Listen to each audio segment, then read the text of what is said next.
Memasuki hari ke-6, sebanyak 137 etnis Rohingya yang mendarat di pesisir pantai Kuala Pari, Kecamatan Sungai Raya, Kabupaten Aceh Timur masih ditempatkan di wilayah tersebut dengan kondisi penampungan tanpa dinding dan tanpa atap.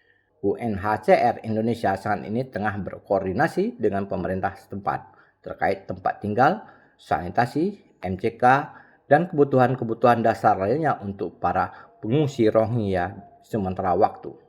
Protection Associate UNHCR Indonesia, Faisal Rahman, mengatakan pihaknya akan berupaya secepatnya agar para pengungsi bisa berlindung dari panas dan hujan sembari menunggu tempat yang lebih layak. Kalau untuk tempat tinggal juga sebenarnya salah satu yang sedang kita diskusikan juga nanti dengan pemerintah desanya seperti apa, apakah kita akan menggunakan tenda atau mungkin ada alternatif yang lain yang memang ada secara lokal di sini yang mudah diakses. Nah itu yang akan kita gunakan. Yang pasti tetap akan ada, kita usahakan biar tempatnya bisa berteduh dan juga tidak hanya dari panas tapi juga dari hujan.